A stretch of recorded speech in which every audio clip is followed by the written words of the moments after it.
Lecture 2 হবে।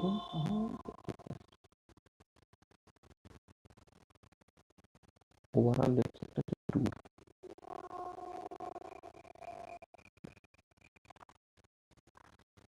Screen দেখতে পাচ্ছ?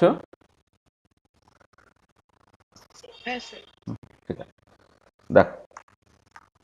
আচ্ছা, আমি যেটা দেখলাম যে আমি কিছু ক্লাস আছে যেটা তোমাদের ডেডিকেটেডলি তোমাদের জন্য শুধু, যেটা অন্যান্য লোকেদের কম্পিটিটিভ এক্সামের মধ্যে নেই, সেটা হচ্ছে states of matter. States of ম্যাটারের মধ্যে গ্যাসিয়াস স্টেট এবং লিকুইড স্টেট, এই দুটো দেখবে যে অন্যান্য বড় কম্পিটিটিভ এক্সামে ইউজুয়ালি থাকে না, কিন্তু সেটা জ্যামে আছে। সলিড স্টেটটা কেমন সব জায়গাতেই প্রায় থাকে, পরবর্তীকালে নেট গেট এসব জায়গাতেও থাকবে, কিন্তু গ্যাসিয়াস স্টেট এবং লিকুইড স্টেট এই দুটো পার্ট একদম ডেডিকেটেডলি তোমাদের জন্য। এটা দেখবে নেট বা গেট বা আর অনেক কম্পিটিটিভ এক্সাম এটাকে অতটা ইম্পর্টেন্স দেওয়া হয় না, সেই জন্য আমরা এই দুটো একটু আগে পড়ে নিচ্ছি। প্রথমে আমরা গ্যাসিয়াস স্টেট দিয়ে স্টার্ট করছি। তা গ্যাসিয়াস স্টেটে সিলেবাসটা আছে, সিলেবাসটা এখানে দেখে নাও। আগের দিন তো ওভারঅল সিলেবাসটাকে দেওয়া হয়েছিল, তাতে ডেডিকেটেডলি গ্যাসিয়াস স্টেটে সিলেবাসটা আছে সেটা হচ্ছে kinetic molecular model of A gas, collision frequency, collision diameter, Minfi path and viscosity of gases, Maxwell-Boltzmann distribution, molecular velocities,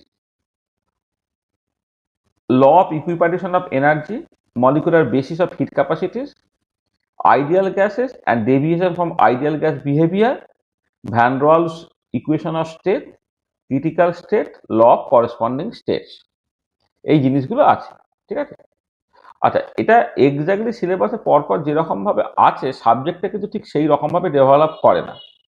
সেখানে আমরা 3টে ক্লাসে এই গ্যাসিয়াস স্টেট পার্টটাকে শেষ করব। একদম খুব কুইক যদি করতে হতো, হয়তো খুব অল্প সময়ের মধ্যে আমাকে পার্টটাকে করতে হবে, তখন হয়তো একটা ক্লাসের মধ্যে এক্স্যাক্টলি যে আইটেমগুলো আছে সেই অনুযায়ী করে দেওয়া যেত। আমরা সেই রকম ভাবে করছি না। আমরা টোটাল গ্যাসিয়াস স্টেটটা 3টে ক্লাসে শেষ করব, আর একটা ক্লাসে আমরা এক্সাম নেব। টোটাল 4টে ক্লাসের মধ্যে গ্যাসিয়াস স্টেটটাকে শেষ করা হবে, ঠিক আছে।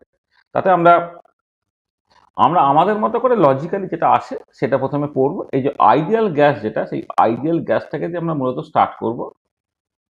জাস্ট আইডিয়াল গ্যাসেস লেখা আছে, তাহলে আইডিয়াল গ্যাসেস এবং তার সঙ্গে অ্যাসোসিয়েটেড যে এম্পিরিক্যাল গ্যাস লস যেগুলো আর কি, সেগুলোতে আমরা স্টার্ট করব।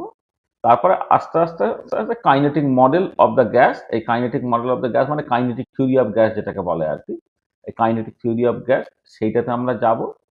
হ্যাঁ, গিয়ে তারপরে এই Maxwell Boltzmann distribution of molecular velocity, এটা ম্যাক্সওয়েল বোলজম্যান তো ঠিক বলে না, ম্যাক্সওয়েল স্পিড ডিস্ট্রিবিউশন বলে আর কি। এই Maxwell distribution of molecular velocity, সেই পার্টটা আলোচনা করবো। তাহলে এই 3টে জিনিস আজকে আমরা আলোচনা করব। তারপরে আমরা আস্তে আস্তে collision frequency, collision diameter, mean free path এই রিলেটেড কথাবার্তাগুলো সেকেন্ড ক্লাসে বলবো। আর থার্ড ক্লাসে হচ্ছে এই ডেভিয়েশন ফ্রম আইডিয়াল বিহেভিয়ার, সেখান থেকে van der Waals equation of state, critical state, law of corresponding state, intermolecular interaction, সেই সবগুলোকে নিয়ে আলোচনা করা হবে। আচ্ছা, তাহলে আমরা বেসিক্যালি যে স্টেটস অফ ম্যাটারটা দেখবে, প্রথম তো দুটো যে পার্ট ছিল, প্রথম দুটো পার্ট হচ্ছে ম্যাথামেটিক্স এবং অ্যাটমিক অ্যান্ড মলিকুলার স্ট্রাকচার। আমি এই ম্যাথামেটিক্স এবং অ্যাটমিক এবং মলিকুলার স্ট্রাকচার একটু পরে শুরু করছি, কারণ অ্যাটমিক অ্যান্ড মলিকুলার স্ট্রাকচার যেটা মূলত কোয়ান্টাম মেকানিক্স, সেটা ধরো ওই আনন্দীদের বাদ দিয়ে কাদেরই প্রায় এখনো পড়া হয়নি। ওটা এই সেমিস্টারে পড়া হবে বা পরের সেমিস্টারে পড়া হবে, ওই জন্য এইটা একটু পরের দিকে রাখছি। হঠাৎ গ্যাসিয়াস স্টেটটা এটা সবাইদেরই মোরাললেস পড়া হয়ে যাওয়ার কথা, যদিও এদের বাদ, শুধু আমাদের বিদ্যাসাগর ইউনিভার্সিটির লোকেদের বাদ। কিন্তু গ্যাসিয়াস স্টেটটা যে কোনো জায়গাতেই ফার্স্ট বা সেকেন্ড সেমিস্টারের মধ্যেই কিন্তু মূলত থেকে যায়। এই জন্য তোমাদের কিছুটা কানেকশন পাবে বলে আমি এটা দিয়ে প্রথমে স্টার্টটাকে করছি। আচ্ছা, স্টেটস অফ ম্যাটার নিয়ে কথাবার্তা বলতে গিয়ে প্রথমে যে কথাটা বলতে হবে সেটা হচ্ছে দেয়ার আর 4 কমন স্টেটস অফ ম্যাটার। তার মধ্যে gaseous state, liquid state, solid state এবং প্লাজমা স্টেট আছে। আমরা স্কুল লেভেলে গ্যাসিয়াস স্টেট, লিকুইড স্টেট এবং সলিড স্টেট এই 3টে স্টেটস অফ ম্যাটার নিয়েই মূলত ভাবি। কিন্তু আর একটা স্টেট আছে যেটা প্লাজমা স্টেট, এটা কিন্তু ইউনিভার্সের কনটেক্সটে most abundant. 95% of the universe is consist of plasma state. আর লিস্ট অ্যাবান্ডেন্ট হচ্ছে লিকুইড স্টেট। দেখো পৃথিবীতে যদি তুমি দেখো, তুমি জানো যে লিকুইড স্টেট 75%-এর মতো, সলিড স্টেট হচ্ছে 25%-এর মতো, মানে 4 ভাগের 3 ভাগ হচ্ছে জল থাকে, 1 ভাগ হচ্ছে মাটি থাকে। কিন্তু তুমি যদি টোটাল ইউনিভার্সের কনটেক্সটে দেখো, এটা হবে যে লিকুইডটা যেটা অসুবিধা সেটা হচ্ছে একটা সার্টেন টেম্পারেচার নিচে চলে এলে সে সলিডিফাই করে যাবে, সার্টেন টেম্পারেচার উপরে চলে গেলে সে গ্যাসিয়াস স্টেটে চলে যাবে। সেই জন্য একটা ইন্টারমিডিয়েট টেম্পারেচার প্রেসার রেঞ্জ আছে যেখানেই কেবলমাত্র লিকুইড স্টেটটা লিকুইড থাকতে পারে, মানে পুরো একটা পার্টিকুলার স্টেট লিকুইড অবস্থায় থাকতে পারে। সেখানে লিকুইড স্টেট কিন্তু সেইভাবে দেখলে হচ্ছে লিস্ট অ্যাবান্ডেন্ট। তাহলে চারটেকে স্টেটস অফ ম্যাটার আছে, তারপরে লিকুইড স্টেট হচ্ছে লিস্ট অ্যাবান্ডেন্ট আর প্লাজমা স্টেট হচ্ছে মোস্ট অ্যাবান্ডেন্ট। এবার আমাদের আজকে আলোচনাটা পুরোটাই হচ্ছে গ্যাসিয়াস স্টেট নিয়ে। আচ্ছা, গ্যাসিয়াস স্টেটের কতগুলো জেনারেল প্রপার্টিজ একটুখানি প্রথমে রিক্যাপচুলেট করে নিতে হবে। সেটা হচ্ছে যে ভেরি লং ইন্টারমলিকুলার সেপারেশন, মানে দুটো মলিকুলের মধ্যে যে ডিস্টেন্সটা, অ্যাভারেজ ইন্টারমলিকুলার সেপারেশনটা সেটা কিন্তু অনেকটা বেশি। এবারে ইন্টারমলিকুলার অ্যাট্রাকশন বা ইন্টারমলিকুলার ইন্টারাকশন, মানে অ্যাট্রাকশনটা যদি বলো সেটা হচ্ছে ইন্টারমলিকুলার সেপারেশন, যেটা যদি আর হয় সেটা 1/r⁶ এর সঙ্গে প্রপোর্শনাল, মানে ইন্টারাকশন এনার্জি যেটা সেটা 1/r⁶ এর সঙ্গে প্রপোর্শনাল। পরিষ্কার ইন্টারমলিকুলার সেপারেশন যখন খুব লং হয়ে যাবে তখন ইন্টারমলিকুলার অ্যাট্রাকশনটা ভীষণ উইক হয়ে যাবে, সেখানে ভেরি উইক ইন্টারমলিকুলার সেপারেশন। এখানে একটা জিনিস জাস্ট একটুখানি মাথায় রাখো যে যদি তোমার এমন হয় যে ধরো আরটা যদি তোমার, এটা পরে ভালো করে পড়া হবে, ইন্টারমলিকুলার সেপারেশন হয়,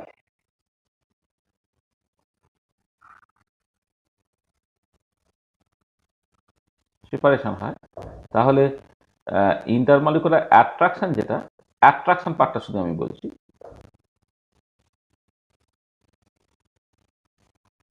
ইন্টারমলিকুলার অ্যাট্রাকশন, রিপালশন আমি কনসিডার করছি না। ইন্টারমলিকুলার অ্যাট্রাকশনটা ভি আরটা ধরো সেটা হচ্ছে -a/r⁶ এর মতো হয়, তার মানে 1r⁶ এর সঙ্গে ইনভার্সলি প্রপোর্শন, এবং অ্যাট্রাকশন বলে এটা তোমার নেগেটিভ সাইন দিয়ে এসেছে।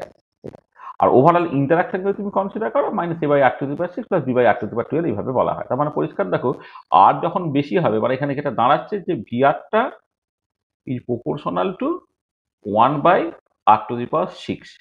মানে আর যখন বেশি হয়ে যাবে, ইন্টারমলিকুলার সেপারেশন যখন বেশি হয়ে যাবে, ইন্টারমলিকুলার অ্যাট্রাকশনটা থেকে একবারে অনেকটা কমে যায়। হ্যাঁ, মানে সেপারেশনটা ডাবল যখন করছো তুমি, অ্যাট্রাকশনটা 64/1 হয়ে যাচ্ছে। সেই জন্য যখনই লং ইন্টারমলিকুলার সেপারেশন হবে তখন ভেরি উইক ইন্টারমলিকুলার অ্যাট্রাকশন হয়ে যাবে। আচ্ছা, এবারে যেহেতু ইন্টারমলিকুলার সেপারেশনটা খুব বেশি, সেখানে ডেনসিটি ভীষণ কম হবে, মানে মলিকুলগুলো যথেষ্ট দূরে দূরে আছে, যদি দূরে দূরে থাকে তাহলে পার ইউনিট ভলিউমে মাসটা সার্টেনলি কম হবে, ডেনসিটিটা ভীষণ কম হয়ে যাচ্ছে।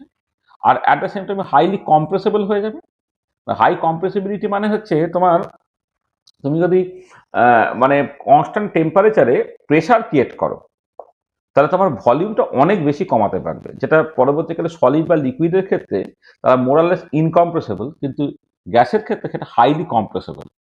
এবং হাইলি কম্প্রেসেবল সেটাকে যদি তুমি ভ্যালুটাকে বের করতে চাও তাহলে তার বিটা ভ্যালুটা প্রচন্ড হাই। বিটাটা কি? বিটা বাই ডেফিনেশন হচ্ছে -1/v ∂v/Δp at constant t, -1/v ∂v/Δp at constant t। তার মানে প্রেসার বাড়ালে ইউজুয়ালি ভলিউমটা কমে বলে একটা মাইনাস সাইন এসছে, তুমি বিটাটাকে পজিটিভ করে নিতে চাইছো আর কি, সেখানে একটা মাইনাস সাইন অলরেডি দিয়ে নিয়েছো। কনস্ট্যান্ট টেম্পারেচারে প্রেসার বাড়ালে পার ইউনিট ভলিউমে কতখানি ভলিউম ডিক্রিজ করছে সেটা হচ্ছে তোমার বিটা। একে আইসোথার্মাল কোফিশিয়েন্ট অফ কম্প্রেশন বলে, মানে এই বিটাটাকে বলা হয় isothermal coefficient of compression. Isothermal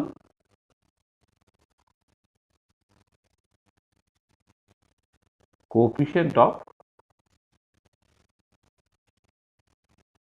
compression, যে হাইলি কম্প্রেসেবল তার বিটা ভ্যালুটা খুব হাই হবে।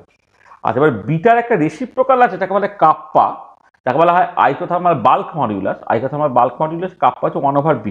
তাহলে গ্যাসগুলো হাইলি কম্প্রেসেবল বলে তার বিটা ভ্যালু যথেষ্ট বেশি হয়ে গেল, তার মানে কাপ্পা ভ্যালু হচ্ছে যথেষ্ট কম হয়ে যাবে। সেই জন্য হাই বিটা ভ্যালু এবং লো কাপ্পা ভ্যালু। আর তারপরে high thermal expansion coefficient. Thermal expansion coefficient by definition হচ্ছে alpha equal to 1/v ∂v/Δt constant P. মানে কনস্ট্যান্ট প্রেসারে টেম্পারেচার বাড়ালে প্রতি একক ভলিউমে ভলিউমটা কতটা বাড়ছে সেটা হচ্ছে আলফা। তাহলে গ্যাসের ক্ষেত্রে দেখতে পাওয়া যায়, মানে ইন কম্পারিজন টু লিকুইড আর সলিড, তাদের আলফা ভ্যালুটা অনেক বেশি হয়, অর্থাৎ হাই থার্মাল এক্সপানশন কোফিশিয়েন্ট থাকে। আচ্ছা, এদের no definite size and shape, এদের সাইজ এবং শেপ ডেফিনাইট নয়, তুমি যে কন্টেনারে রাখবে পুরো কন্টেনারের ভলিউমটা সে সবসময় অকুপাই করে ফেলবে, কেন এদের কোনো ডেফিনাইট সাইজ বা শেপ নয়, মানে এদের থেকে তুমি মানে ডিফর্ম খুব ইজিলি করে ফেলতে পারছো আর কি, ঠিক আছে? All gases behave more or less identically and hence they have a common equation of state. দেখো গ্যাসের জন্য তুমি কমন ইকুয়েশন অফ স্টেট পাও, ধরো আইডিয়াল গ্যাসের জন্য পিভি কল এনআরটি, তোমার সমস্ত আইডিয়াল গ্যাসই ওই ইকুয়েশনটা ওবে করে, বা তার যখন পরে মডিফিকেশন হচ্ছে বিভিন্ন রকমের নন আইডিয়াল গ্যাসের ইকুয়েশন অফ স্টেট পাওয়া যায়, যেমন ধরো ভ্যান্ডোয়াল ইকুয়েশন অফ স্টেট, সমস্ত গ্যাসগুলো তারা ভ্যান্ডোয়াল ইকুয়েশন অফ স্টেট ওবে করছে, মানে সমস্ত গ্যাসগুলি তার ফিজিক্যাল প্রপার্টিগুলো মোরাললেস সিমিলার আর সেই জন্য তাদের একটা কমন ইকুয়েশন অফ স্টেট আছে। পরবর্তীকালে যখন সলিড বা লিকুইড দেখবে তাদের কিন্তু এরকম কোনো কমন ইকুয়েশন অফ স্টেট নেই, তারা বিভিন্ন সলিড বিভিন্ন রকমভাবে বিহেভ করে বা বিভিন্ন লিকুইড বিভিন্ন রকমভাবে বিহেভ করে। Are the gas molecules have Brownian motion, that is the molecules have a ceaseless and chaotic motion. এটা একটা অ্যাডিশনাল পার্ট, সেটা from molecular point of view থেকে তুমি এটা দেখতে পাবে যে তাদের একটা ওই মানে চুপচাপ মলিকুলগুলো বসে থাকে না, তার একটা র্যান্ডাম chaotic মোশন থাকে, সিজলেস অবিরাম এবং অবিন্যস্ত গতি থাকে, হ্যাঁ, যাকে বলা হয় Brownian motion. Gas molecules have Brownian motion বা gas molecule are in ceaseless and chaotic motion. তাহলে এইগুলো হচ্ছে একটা গ্যাসিয়াস স্টেটের জেনারেল প্রপার্টিজের মধ্যে পড়ে, সমস্ত গ্যাসগুলো দেখবে এই প্রপার্টিগুলো তোমার ওবে করছে, ঠিক আছে? আচ্ছা, এবারে গ্যাস ল আমাদের সিলেবাসে যেভাবে আছে যে আইডিয়াল গ্যাস লেখা আছে, সেই আইডিয়াল গ্যাসের মধ্যে আলাদা করে এম্পিরিক্যাল গ্যাস লস লেখা নেই, কিন্তু এম্পিরিক্যাল গ্যাস লসগুলো একটুখানি রিক্যাপচুলেট করে নিতে হবে এবং এখান থেকে পরীক্ষা কিন্তু কোশ্চেন দেয়, ঠিক আছে? আচ্ছা, কিরকম সেটা? এম্পিরিক্যাল গ্যাস লস হচ্ছে তোমার এই 7টা ল খুব কমন। একটা হচ্ছে Boyle's law, Charles law, Gay Lussac's law of pressure, Avogadro's law, Dalton's law of partial pressure, Amagat's law of partial volume আর গ্রাহামস ল অফ ইফিউশন। এই 7টা এম্পিরিক্যাল গ্যাস লজ আছে। মানে এম্পিরিক্যাল গ্যাস লজ মানে হচ্ছে গ্যাসের বিহেভিয়ারগুলো মানুষ যখন এক্সপেরিমেন্টালি দেখছে বা নেচারে দেখছে, সেই বিহেভিয়ারগুলোকে যা জেনারেলাইজ করা হচ্ছে কোন একটা ল দিয়ে, যেটা হচ্ছে এম্পিরিক্যাল গ্যাস লজ। এই লগুলো তোমাকে জাস্ট কোন একটা ফান্ডামেন্টাল জায়গা থেকে কোয়ান্টাম মেকানিক্যাল প্রিন্সিপাল ব্যবহার করে তোমার ডিরাইভ করার দরকার পড়ছে না। তুমি ডেইলি লাইফে যে সমস্ত এক্সপিরিয়েন্স গ্যাদার করছো বা এক্সপেরিমেন্টাল অবজারভেশন যেগুলো, সেগুলোকে জেনারেলাইজ করা হচ্ছে থ্রু এম্পিরিক্যাল গ্যাস লজ। তাহলে এখানে কিন্তু খেয়াল রাখবে যে এম্পিরিক্যাল কথাটার মানেটা হচ্ছে মানে আসলে 3 রকমের ল হয় আর কি। কেউ কেউ এম্পিরিক্যাল, কেউ কেউ অ্যাব ইনিশিও, আর কেউ কেউ সেমি এম্পিরিক্যাল। মানে তুমি যদি লস গুলোকে দেখো, sorry,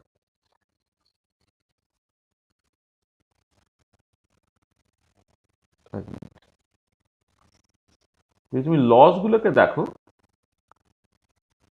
কিছু কিছু ল হচ্ছে তোমার এম্পিরিক্যাল, কিছু কিছু ল হচ্ছে সেমি এম্পিরিক্যাল,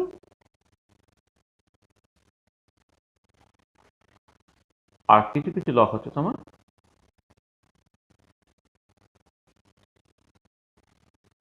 অ্যাবিনিসিও। আর অ্যাবিনিসিও ল গুলো যেটা হয়, যখন অ্যাবিনিসিও ল গুলো হবে, অ্যাবিনিসিও ল গুলো যখন হবে তখন হচ্ছে তোমার তুমি মানে একদম তুমি প্রথমে একটা একটা ধরো সিস্টেম, তার একটা মানে ফান্ডামেন্টাল যে পার্টিকেলস গুলো, সেই ফান্ডামেন্টাল পার্টিকেলস গুলো দিয়ে তৈরি হচ্ছে, প্রথমে তোমাকে ভেবে নিতে হচ্ছে। তারপর তোমাকে কোয়ান্টাম মেকানিক্যাল প্রিন্সিপালস থেকে স্টার্ট করে একদম স্টার্টিং থেকে অঙ্ক কষে কষে তোমার ফাইনাল লটা এসে পৌঁছাতে হচ্ছে। আর এর ঠিক উল্টো হচ্ছে এম্পিরিক্যাল, যেখানে এরকম অঙ্ক টঙ্ক কিছু ইনভলভ নাই। আমি ডেইলি লাইফে যে সমস্ত এক্সপিরিয়েন্স গ্যাদার করছি বা এক্সপেরিমেন্টাল অবজারভেশন যেটা, তার জেনারেলাইজেশন এম্পিরিক্যাল লস গুলো। আর সেমি এম্পিরিক্যালটা হচ্ছে এম্পিরিক্যাল এবং অ্যাবিনিশিওর মাঝে। যেমন ধরো হুকেল থিওরি বা এই ধরনের যখন থিওরি তুমি দেখবে, সেখানে একটা পার্ট পর্যন্ত হচ্ছে অ্যাবিনিশিও, তারপর থেকে কিন্তু এম্পিরিক্যাল, বা একটা পার্ট শুরু থেকে একটা পার্ট পর্যন্ত এম্পিরিক্যাল, তারপর হচ্ছে অ্যাবিনিশিও। মানে কিছুটা পার্ট অ্যাবিনিশিও, কিছুটা পার্ট হচ্ছে এম্পিরিক্যাল, সেখান থেকে সেটা হচ্ছে সেমি এম্পিরিক্যাল। আমি এই প্রথমে যে লগুলো বলছি সেগুলো সবই হচ্ছে এম্পিরিক্যাল ল, ঠিক আছে? এরা এরা যে একদম মানে একটা গ্যাসিয়াস সিস্টেম যে consist of huge number of molecules, বা মলিকুলের মধ্যে আরো যদি কিছু থাকে প্রোটন নিউট্রন ইলেকট্রন ইত্যাদি, সেই সব কিচ্ছু ভাবার দরকার নেই। তুমি ডেইলি লাইফে যে সমস্ত এক্সপিরিয়েন্স গ্যাদার করছো এবং এক্সপেরিমেন্টাল অবজারভেশনের জেনারেলাইজেশনের লগুলো, এটা তো সেই লগুলো তোমরা ছোটবেলা থেকে ক্লাস 9 থেকে পড়ে আসছো, 11-এ পড়েছো, হ্যাঁ, গ্র্যাজুয়েশনে পড়েছো, কিন্তু সেটা একটু ঝালিয়ে নেওয়ার দরকার পড়ে, কারণ এখান থেকে পরীক্ষায় কোশ্চেন আছে। আচ্ছা, বয়েলস লয়ের ক্ষেত্রে কি বলছে, যখন টেম্পারেচারটা তুমি কনস্ট্যান্ট রাখবে, নাম্বার অফ মোলস বা অ্যামাউন্টটা কনস্ট্যান্ট রাখবে এবং নন রিঅ্যাক্টিভ গ্যাস নেবে, তার ক্ষেত্রে ভলিউমটা প্রপোর্শনাল টু 1/প্রেশার। মানে মানে ভার্বালি কথাটা বললে এরকম যে at constant temperature volume of A fixed amount of non reactive gas is inversely proportional to applied pressure. তার মানে ম্যাথামেটিক্যালি টেম্পারেচারকে কনস্ট্যান্ট রাখতে হচ্ছে, নাম্বার অফ মোলসকে কনস্ট্যান্ট রাখতে হচ্ছে এবং নন রিঅ্যাক্টিভ গ্যাস নিতে হচ্ছে, তাহলে ভলিউমটা প্রপোর্শনাল টু 1/প্রেশার বা V equal to K by P বা P V equal to constant. এটা হচ্ছে বয়েলস লয়ের ম্যাথামেটিক্যাল ভার্সানটা। আচ্ছা, এবার বয়েলস লয়ের অনেক রকমের ছবি সম্ভব, যেমন ভি ভার্সেস পি ছবি, পি ভার্সেস ভি ছবি। এবারে এইগুলো যেমন করছি টেম্পারেচার ফিক্সড রেখে, নাম্বার অফ মোলসকে ফিক্সড রেখে, এখানে temperature fix, number of moles fix. এবারে নাম্বার অফ মোলস ফিক্সড রেখে দুটো ডিফারেন্ট টেম্পারেচারে করলে তুমি আইসোথার্মস গুলো পাচ্ছ, যে আইসোথার্মস কখনো ইন্টারসেক্ট করছে না, এটা বেসিক্যালি আইসোথার্ম। আর ভি ভার্সেস 1/পি করলে একটা স্ট্রেট লাইন হবে passing to the origin, P versus 1/পি করলে স্ট্রেট লাইন হবে passing to the origin, PV versus P plot করলে একটা কনস্ট্যান্ট হবে। আচ্ছা, পিভি ভার্সেস ভি প্লট করলে একটা কনস্ট্যান্ট হবে। তুমি লগারিদমিক প্লট করতে পারো, এলএনপি ভার্সেস এলএনপি প্লট করে একটা স্ট্রেট লাইন হবে উইথ নেগেটিভ স্লোপ, বা এলএনভি ভার্সেস এলএনপি প্লট করলে এটা হবে একটা negative straight line with negative slope. মানে তুমি এই যে এটাকে, মানে বয়েলস লটাকে তুমি বিভিন্ন ইকুয়েশন থেকে বিভিন্ন ফর্মে লিখে তুমি বিভিন্ন রকমের তুমি ছবিটা ভাবতে পারো, ঠিক আছে? আচ্ছা, এবারে এই লগারিদমিক প্লটটাকে কি করে করা হচ্ছে, এই যে লাস্টের যে দুটো প্লট, সেটার জন্য দেখো তুমি যেটা করছো যে ভি যেহেতু কে বাই পি বয়েলস ল থেকে, তাহলে L N V equal to L N K minus L N P করো, অথবা L N P equal to L N K minus L N P করো। যদি তুমি প্লট করো L N V versus L N P in a straight line, মানে plot of L N V versus L N P is a straight line with slope equal to -1, intercept equal to L N K. Similarly যদি L N P versus L N P plot করো, এটা একটা straight line হবে with slope equal to -1 আর intercept equal to L N K. আচ্ছা, এই কনটেক্সটে isotherm কাকে বলে একটুখানি বুঝে নেওয়া দরকার, যে usually a PV diagram where temperature remains constant throughout the diagram, সেটা হচ্ছে আইসোথার্ম। ইউজুয়ালি যে PV diagram where temperature remains constant throughout the diagram, সেটা হচ্ছে আইসোথার্ম। মানে এমনিতে আইসোথার্ম কথাটার মানে হচ্ছে একটা আইসোথার্মাল রিভার্সেবল প্রসেস, তার গ্রাফিক্যাল রিপ্রেজেন্টেশন। মানে এটা হচ্ছে, আমি স্পেসিফিক কেসে বললাম, তাহলে মানে মোর generally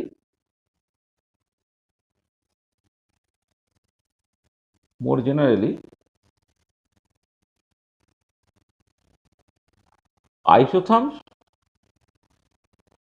are the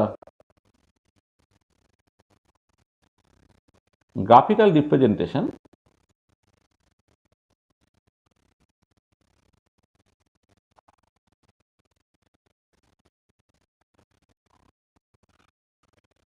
isotherms are the graphical representations of an isothermal reversible process.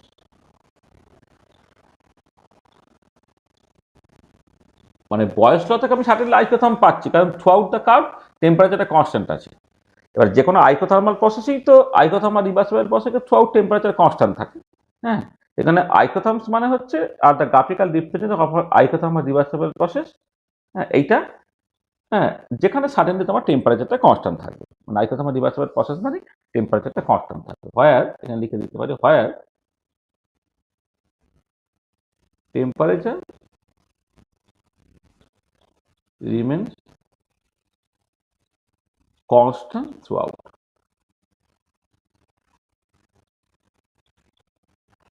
Temperature remains constant throughout, ঠিক আছে? আচ্ছা, এবারে একটা ভীষণ ইম্পর্টেন্ট অবজারভেশন মনে রাখবে, যেটা এমসিকিউতে অনেক সময় দেয়, যে টু আইসোথার্ম নেভার ইন্টারসেক্ট। পরে থার্মোডাইনামিক্সে আমি আরো কতগুলো কথা বলবো, এখানে যেমন তুমি দেখাতে পারো যে টু আইসোথার্ম নেভার ইন্টারসেক্ট, পরে দেখবে টু অ্যাডাবেটস তারাও নেভার ইন্টারসেক্ট। মানে এটা আইসোথার্ম আর রিভার্সিবল প্রসেসের গ্রাফিক্যাল রিপ্রেজেন্টেশনটা আইসোথার্ম, আর অ্যাডাবেট এই রিভার্সিবল প্রসেসের গ্রাফিক্যাল রিপ্রেজেন্টেশনটা বলে অ্যাডাবেটস। যেমন দুটো আইসোথার্ম ইন্টারসেক্ট করে না, তেমন দুটো অ্যাডাবেটও কিন্তু ইন্টারসেক্ট করে না। আবার একটা আইসোথার্ম আর একটা অ্যাডাবেট মাত্র একবারই ইন্টারসেক্ট করে। তাহলে এই ইন্টারসেকশন মানে কবার ইন্টারসেক্ট করবে, কবার করবে না, সেই হিসেবে কিন্তু সুন্দর এমসিকিউ তৈরি করতে পারা যায় আর কি। হ্যাঁ, 2 isotherm never intersect, 2 adabats never intersect, 1 isotherm and or adabat intersect only one, ইত্যাদি ইত্যাদি। আচ্ছা আচ্ছা, দুটো ইম্পর্টেন্ট পয়েন্ট মাঝে মাঝে তোমার দেয় বিভিন্ন বাচ্চাদের পরীক্ষায়, সেটা হচ্ছে কি তুমি যখন একটা বেলুনকে ফোলাচ্ছ তখন তার প্রেসার ভলিউম দুটোই বাড়ছে, কিন্তু বয়সটা তো বলে যে প্রেসার বাড়ালে ভলিউম কমে, তাহলে বেলুন ফোলানোর সময় যে প্রেসার ভলিউম দুটোই বাড়লো, তাহলে সেটা কি বয়সটা ভায়োলেট করে ফেললো? কি মনে হয় বলো? যে যখন বেলুন ফোলানো হচ্ছে প্রেসার ভলিউম দুটোই বাড়ছে, তাহলে কি সেটা বয়সটা ভায়োলেট করলো? কি মনে হয়? স্যার এখানে নাম্বার অফ মোলস তো বাড়ছে। একদমই। তাহলে বয়সটায় যে কন্ডিশন গুলো আছে দিস ইজ ইম্পর্টেন্ট, যে কন্ডিশন গুলো দেখো টেম্পারেচার কনস্ট্যান্ট থাকতে হবে, নাম্বার অফ মোলস কনস্ট্যান্ট থাকতে হবে, নন রিঅ্যাক্টিভ হতে হবে। এক্ষেত্রে কিন্তু ওই নাম্বার অফ মোলস বাড়ছে ফু দেওয়ার সাথে সাথে, সেক্ষেত্রে প্রেসার ভলিউম দুটোই বাড়তে পারে। আর আবার একটা ক্লোজ কন্টেনার নিয়েছো, তাহলে একটা বেলুনই ভাবো যেখানে PCl5 গ্যাসকে তুমি দিয়ে দিয়েছো, তাহলে PCl5 গ্যাস দিয়ে দিলে সেখানেও দেখতে পাচ্ছ প্রেসার ভলিউম দুটোই বাড়ছে, ঠিক আছে? এ পার্টিকুলার কেসে যেটা হচ্ছে যে PCl5 তার মাসটা কনস্ট্যান্ট রইলো বটে, কিন্তু PCl5 ভেঙে গিয়ে PCl3 প্লাস Cl2 গ্যাস তৈরি করে, তাহলে 1 মোল থেকে 2 মোল তৈরি হচ্ছে। তাহলে যদি 2 মোল হয়ে যায় তাহলে সাডেনলি কি হবে না, তোমার 1 মোলের থেকে 2 মোল হয়ে গেলে নাম্বার অফ মোলস বাড়লে তার প্রেসার ভলিউম দুটোই বাড়বে, সেখানে এটাও কিন্তু সকাল বয়সটাকে ভায়োলেট করছে। নেক্সট চলে এসে চার্লস ল। চার্লস ল এর ক্ষেত্রে তোমাকে প্রেসারটাকে কনস্ট্যান্ট রাখতে হবে, নাম্বার অফ মোলস কনস্ট্যান্ট রাখতে হবে, নন রিঅ্যাক্টিভ গ্যাস নিতে হবে। তাহলে ভলিউমটা প্রপোর্শনাল টু টেম্পারেচার, যেখানে টেম্পারেচারটা হচ্ছে অ্যাবসলিউট টেম্পারেচার বা টেম্পারেচার ইন কেলভিন, তুমি লিখতে পারো ভি ইকুয়াল টু কেটি। আচ্ছা, ভি ইকুয়াল টু কেটি হলে তুমি তাহলে গ্রাফিক্যাল রিপ্রেজেন্টেশনটা দেখো, তাহলে ভি ভার্সেস একটা স্ট্রেট লাইন হবে, যার স্লোপটা হচ্ছে কে হয়ে গেল। আচ্ছা, এবারে অনেক সময় যদি টেম্পারেচারটা কেলভিনে না করে তুমি ডিগ্রি সেন্টিগ্রেডে করো, ডিগ্রি সেন্টিগ্রেডে টেম্পারেচারটা কি হয়, কেলভিন কেটে টেম্পারেচার -273, তাহলে এইখানে যেখানে তোমার কেলভিন স্কেলে টেম্পারেচারটা ছিল তার জায়গায় তুমি T+273 করে নিলে, যেখানে টিটা হচ্ছে টেম্পারেচার ইন ডিগ্রি সেন্টিগ্রেড। এবারে ভি ভার্সেস টি যদি প্লট করো তাহলে এখান থেকে পরিষ্কার দেখতে পাচ্ছ একটা স্ট্রেট লাইন হচ্ছে, কিন্তু এখন আর ওটা অরিজিন দিয়ে যাবে না, তার বদলে তার ওই -273 ডিগ্রি সেন্টিগ্রেডে সেটা টি অ্যাক্সিসকে কাট করছে, আর তার স্লোপটা সাডেনলি কে হয়ে যাচ্ছে, আর ইন্টারসেপ্টটা হচ্ছে এই অনুযায়ী হচ্ছে তো 273 কেলভিন। তাহলে জাস্ট এই দুটো ছবির ডিফারেন্সটা মনে রাখবে, যে V versus temperature in kelvin আর V versus temperature in degree centigrade, এইটা। এবার যে V versus temperature in kelvin তার যখন তুমি ছবি আঁকছো, এটা অরিজিন দিয়ে যাচ্ছে, মানে এটা ইমপ্লাই করছে টেম্পারেচার যখন 0 কেলভিন ভলিউমটা 0, আর যখন volume versus temperature in degree centigrade তুমি প্লট করছো তখন দেখো এই ভলিউমটা 0 হচ্ছে -273 ডিগ্রি সেন্টিগ্রেড। তার মানে চার্লস ল থেকে যেটা বোঝা যাচ্ছে যে 0 কেলভিনে বা -273 ডিগ্রি সেন্টিগ্রেডে ভলিউমটা তোমার 0 হয়ে যায়। এটা অ্যাকচুয়ালি সত্যি নয়, এটা পরে আমি বলছি যে কেন সত্যি না। এটা কখনো হতে পারে না আর কি, যে টেম্পারেচার যখন 0 কেলভিনে পৌঁছাচ্ছে বা -273 ডিগ্রি সেন্টিগ্রেডে পৌঁছাচ্ছে তখন ভলিউমটা তোমার 0 হয়ে যাবে। তাহলে আইদার ভলিউমটা 0 হয় না অথবা টেম্পারেচারটা 0 কেলভিনে পৌঁছানো যায় না, বোথের ব্যাপারটা সত্যি আর কি। নেক্সট চলে এসো গেলুসাক্স ল অফ প্রেসার। এটা হচ্ছে কিছুটা চার্লস ল এর মতো। চার্লস ল এর ক্ষেত্রে যেমন প্রেসার টেম্পারেচার কনস্ট্যান্ট রাখে বলে ভলিউমটা প্রপোর্শনাল টু টেম্পারেচার, গেলুসাক্স লতে হচ্ছে ভলিউম আর নাম্বার অফ মোলস কনস্ট্যান্ট রাখছো, সেই জন্য প্রেসারটা প্রপোর্শনাল টু টেম্পারেচার। তাহলে আগেরটা ছিল প্রেসার কনস্ট্যান্ট, এক্ষেত্রে volume constant, number of moles ওখানেও কনস্ট্যান্ট এখানেও কনস্ট্যান্ট। ওখানে ছিল হচ্ছে আমার এতে তোমার চার্লস লতে হচ্ছে ভলিউমটা প্রপোর্শনাল টু অ্যাবসলিউট টেম্পারেচার, এখানে প্রেসারটা প্রপোর্শনাল টু অ্যাবসলিউট টেম্পারেচার। টেম্পারেচারটা কেলভিনে লিখতে হবে, তাহলে পি ইকুয়াল টু কেটি তুমি লিখলে, এটার গ্রাফিক্যাল রিপ্রেজেন্টেশন যদি তুমি দেখাও, P versus temperature kelvin plot করলে একটা স্ট্রেট লাইন হবে পাসিং টু দ্য অরিজিন, যেখানে তোমার এন আর ভি কে কনস্ট্যান্ট রাখা হয়েছে, আর সার্টেনলি এর স্লোপটা হচ্ছে তোমার কে এর সঙ্গে সমান, এই যে প্রপোর্শনাল টু কনস্ট্যান্ট কে তার সাথে তোমার সমান হচ্ছে, স্লোপটা হচ্ছে কে। আর যখন তুমি এটা করছো তোমার টেম্পারেচারটা যখন ডিগ্রি সেন্টিগ্রেডে করছো, একই লজিকে -273 ডিগ্রি সেন্টিগ্রেডে প্রেসারটা তোমার 0 হচ্ছে, এখানে স্লোপটা হচ্ছে ইন্টারসেপ্ট হচ্ছে 273 কেলভিন। আচ্ছা, মানে চার্লস ল বুঝলে তুমি গেলুসাক্স লটাকে অটোমেটিক্যালি বুঝে গেলে সব ক্ষেত্রে ব্যাপারটা একই রকম। নেক্সট হলো সে অ্যাভোগাড্রোস ল। আচ্ছা, অ্যাভোগাড্রোস লতে টেম্পারেচার এবং প্রেসার যদি কনস্ট্যান্ট রাখে তাহলে ভলিউমটা proportional to number of moles, এটা। আর এইটাকে অন্যরকম ভাবে তুমি বলতে পারতো যে if two gases are in same temperature and same pressure, দুটো গ্যাস থাকে তারা যদি একই চাপ এবং একই তাপমাত্রায় থাকে, then equal volume of this two gases contain equal number of moles, equal number of molecules বা ইকুয়াল নাম্বার অফ মোলস একই, তখন ইকুয়াল নাম্বার মানে তখন এই দুটো একই ভলিউমে দুটো গ্যাস তারা সমান সংখ্যক মোল তাদের মলিকুলস তাদের মধ্যে থাকবে। টেম্পারেচার প্রেশার কনস্ট্যান্ট থাকলে হ্যাঁ একই চাপ এবং তাপমাত্রা সমায়তন সকলের কাছে সমান সংখ্যক অণু থাকে। এটা তাহলে যেটা হচ্ছে এখানে V1/N1 মানে মানে যেটা এই V1/N1 মানে হচ্ছে তোমার পার ইউনিট ভলিউমে পার, এটা মানে মানে এটা এটা বেসিক্যালি মোলার ভলিউম তুমি বলতে পারো। ধরো যদি আমি এনটাকে নাম্বার অফ মোলস বলি, তাহলে V1/N1টা হচ্ছে মানে N1 যদি নাম্বার অফ মোলস হয় তার ভলিউম যদি V1 হয়, তাহলে মোলার ভলিউম যেটা এই মোলার ভলিউমটা সেটা হচ্ছে V1/N1। আর যখন নাম্বার অফ মোলস N2 তখন যদি ভলিউম V2 হয়ে যায়, তখন মোলার ভলিউম হচ্ছে V2/N2। এই মোলার ভলিউমটা কনস্ট্যান্ট। হ্যাঁ, এখান থেকে তুমি লিখতে পারো V proportional to number of moles.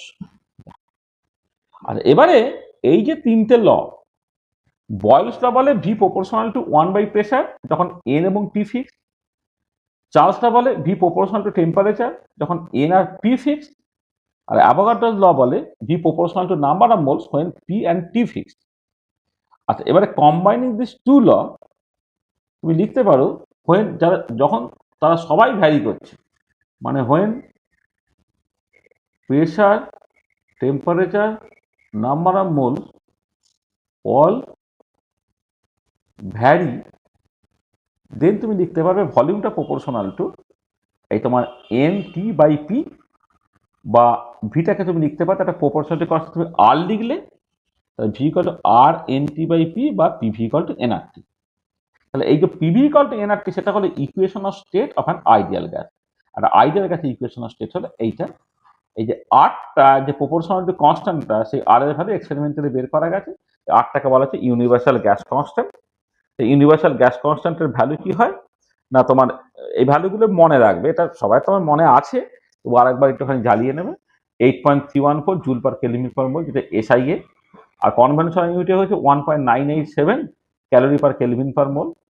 R joule থেকে যদি আর কে নিয়ে চলে গেছো CGS এ 8.314 × 10⁷ erg per kelvin per mole. আর লিটার অ্যাটমসফিয়ারে যদি করো তাহলে 0.082 litre atmosphere per kelvin per mole. আচ্ছা, এবারে অ্যাভোগাড্রো নাম্বার বা অ্যাভোগাড্রো কনস্ট্যান্ট খুব ইম্পর্টেন্ট একটা জিনিস। অ্যাভোগাড্রো কনস্ট্যান্ট হচ্ছে 6.023 × 10⁻23 পার মোল। মানে এই যে এইখানে যেমন বলা হয়েছে তোমার অ্যাভোগাড্রোর লতে যে সমায়তন সকল গ্যাসে সমান সংখ্যক অণু থাকে, এবারে এক মোলের জন্য যে নাম্বার অফ মানে মলিকুলস আছে সেটা হচ্ছে 1 মোল। তাহলে মোল যেটা, মোলটা হচ্ছে তোমার number of sorry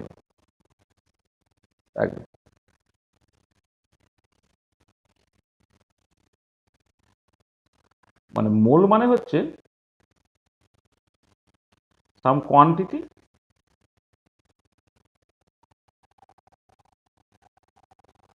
that contains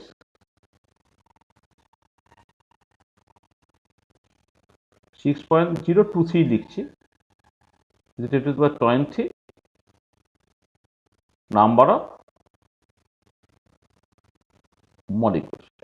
এবং সেইখান থেকে অ্যাভোগাড্রো কনস্ট্যান্টটা আসে। অ্যাভোগাড্রো কনস্ট্যান্ট হচ্ছে N অ্যাভোগাড্রো, তার ভ্যালু হচ্ছে 6.023 × 10⁻23 10⁻23 পার মোল। এর কিন্তু ইউনিট থাকবে, অ্যাভোগাড্রো কনস্ট্যান্ট কিন্তু ইউনিট আছে। আচ্ছা, বোলজম্যান কনস্ট্যান্ট যেটা, Boltzmann constant R by Avogadro number, মানে ইউনিভার্সাল গ্যাস কনস্ট্যান্টকে অ্যাভোগাড্রো নাম্বার দিয়ে ভাগ করলে তোমার বোলজম্যান কনস্ট্যান্ট হবে। এবারে SI এ যদি universal gas constant 8.314 joule per kelvin per mole লেখো, আর তাকে অ্যাভোগাড্রো কনস্ট্যান্ট 6.023 × 10⁻23 মোল ইনভার্স দিয়ে যদি ভাগ করে দাও, তাহলে উত্তরটা বেরোবে 1.38 × 10⁻23 জুল পার কেলভিন, হচ্ছে বোলজম্যান কনস্ট্যান্ট। এটা একটা ইম্পর্টেন্ট কনস্ট্যান্ট। আচ্ছা, নেক্সট চলে এসো ডাল্টনস ল অফ পার্শিয়াল প্রেশার। আচ্ছা, ডাল্টনস ল অফ পার্শিয়াল প্রেশার বলে যদি একটা mixture of non reactive gases থাকে, এখানে টেম্পারেচার ভলিউমটা হচ্ছে কনস্ট্যান্ট, তখন টোটাল প্রেশার পিটা equal to summation over IPI। এখানে পিআইটা হচ্ছে partial pressure of the ith gas, ঠিক আছে? তাহলে টোটাল প্রেশার পিটা হচ্ছে সামেশন ওভার IPI, পিআইটা হচ্ছে partial pressure of the ideal gas. মানে পার্শিয়াল প্রেশারটা হচ্ছে যে ধরো একটা গ্যাস মিক্সচারের মধ্যে তোমার কোন একটা পার্টিকুলার গ্যাস সারফেসে বা দেওয়ালে কতখানি প্রেশার দিলে সেটা হচ্ছে পার্শিয়াল প্রেশার। তাহলে টোটাল প্রেশারটা হচ্ছে পার্শিয়াল প্রেশারগুলো যোগফলের সঙ্গে সমান। আর এই ইম্পর্টেন্ট রিলেশনটা মনে রাখবে যে একটা গ্যাস মিক্সচারে পার্শিয়াল প্রেশারটা হচ্ছে মোল ফ্র্যাকশন টোটাল প্রেশার, যেখানে মোল ফ্র্যাকশনটা হচ্ছে আইগেন physical number of mole by total number of mole. ঠিক আছে, ডাল্টনস ল পার্শিয়াল প্রেশার। আর ঠিক একই রকমের হচ্ছে ডাল্টনস ল পার্শিয়াল ভলিউম। তুমি mixture of non reactive gases নিচ্ছ, যেখানে টেম্পারেচার প্রেশার হচ্ছে তোমার ফিক্সড, তখন তোমার টোটাল ভলিউমটা সেটা হচ্ছে পার্শিয়াল ভলিউমগুলো যোগফলের সঙ্গে সমান। ভিআই যেখানে পার্শিয়াল ভলিউম অফ দ্য আইগেন গ্যাস, আর ওই ডাল্টন ল পার্শিয়াল প্রেশারের মতোই হচ্ছে যে পার্শিয়াল ভলিউমটাকে তুমি লিখতে পারবে মোল ফ্র্যাকশন এই যে টোটাল ভলিউম। তাহলে Dalton law partial pressure, Dalton আর অ্যামাগাস ল পার্শিয়াল ভলিউম, এই দুটো মনে রাখবে। আর ফাইনালি হচ্ছে Graham law of effusion. Graham law of effusion হচ্ছে তুমি একটা ক্লোজ কন্টেনার নিয়েছো হ্যাভিং এ পিন হোল, এখান থেকে গ্যাস মলিকুলগুলো হচ্ছে বাইরে বেরোচ্ছে। এবার রেট অফ ইফিউশন যেটা ব্যাপনের হারটা প্রপোর্শনাল টু 1/√m, এখানে এমটা হচ্ছে মোলার মাস। ঠিক আছে, তাহলে রেট অফ ইফিউশনটা হচ্ছে তোমার মোলার মাসের সঙ্গে মোলার মাসের স্কোয়ার রুটের সঙ্গে ইনভার্সলি প্রপোর্শনাল। এবং গ্রাহামস লটাকে লিখতে গেলে এখানে টেম্পারেচার প্রেশারটাকে কনস্ট্যান্ট রাখতে হবে। ঠিক আছে, তাহলে যদি দুটো গ্যাস হয় যার একজনের মোলার মাস m1 আর একজনের মোলার মাস m2, তাদের করসপন্ডিং রেট অফ ইফিউশনটা একজনের r1 আর একজনের r2, r1/r2 হয়ে যাবে √m2/m1। তো দেখো, তাহলে মোলার মাস তার স্কোয়ার রুটের সঙ্গে ইনভার্সলি প্রপোর্শনাল হচ্ছে রেট অফ ইফিউশন। ঠিক আছে, এটা একটা জিনিস তুমি মাথায় রাখবে, ওখান থেকে প্রচুর নিউমেরিক্যাল প্রবলেম পড়ে। এবং যখন আইসোটোপসগুলোকে সেপারেশনের জন্য এইটা হচ্ছে বেটার টেকনিক। তাহলে এই this law is used to separate isotopes গুলো এখান থেকে তুমি সেপারেট করতে পারো। আইসোটোপ গুলো সব একই রকম কেমিক্যাল রিয়াকশন করে সেপারেট করা এমনি কঠিন, রেট অফ ইফিউশন দিয়ে তুমি সেটা সেপারেট করতে পারো। তা দেখো, তাহলে এই যে 7টা এম্পিরিক্যাল গ্যাস এবং এই রিলেটেড যে কথাবার্তা বললাম, সেটা কিছু অসুবিধা আছে কিনা বলে না, কোনো সমস্যা থাকলে বলো।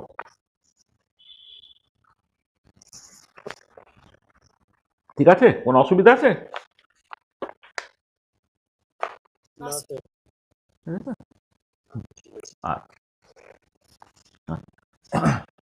আচ্ছা, কতগুলো ইম্পর্টেন্ট টার্ম আরো আছে 2-3টে, সেটা একটুখানি দেখে নি। সেটা হচ্ছে কি তোমার একটা মাস ডেনসিটি, এটা একটুখানি জেনে রাখো, কারণ এটা এমনি ফিজিক্যাল কেমিস্ট্রি বা যখন জ্যামের এই প্রথম দিকের একটা দুটো ক্লাসে কিছু কিছু টার্মিনোলজিও তোমাকে অ্যাট দ্য সেম টাইম জেনে রাখতে হবে আর কি। ঠিক আছে, তাহলে কথা হচ্ছে মাস ডেনসিটি। আচ্ছা, মাস ডেনসিটি সেটা রোটা হচ্ছে just mass divided by volume, তার সিজিএস ইউনিট হচ্ছে গ্রাম পার সেন্টিমিটার কিউব, আর এসআই ইউনিট হচ্ছে কেজি পার মিটার কিউব। আচ্ছা, এবার ফর আইডিয়াল গ্যাস যেহেতু পিভি ইকুয়াল টু এনআরটি, তুমি এনটা হচ্ছে নাম্বার অফ মোল, তাকে তুমি লিখতে পারো কি টোটাল যে ওয়েটটা তাকে মোলার মাস দিয়ে ভাগ করলে তাহলে তোমার নাম্বার অফ মোলসটা বেরোবে। মানে এখানে তোমার এই যে মানে এখানে যেটা লেখা হচ্ছে, এখানে ডব্লুটা হচ্ছে তোমার মাস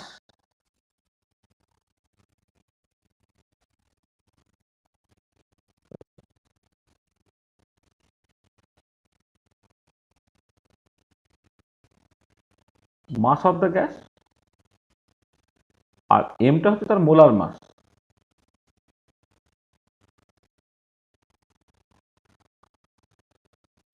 এমটা হচ্ছে মোলার মাস।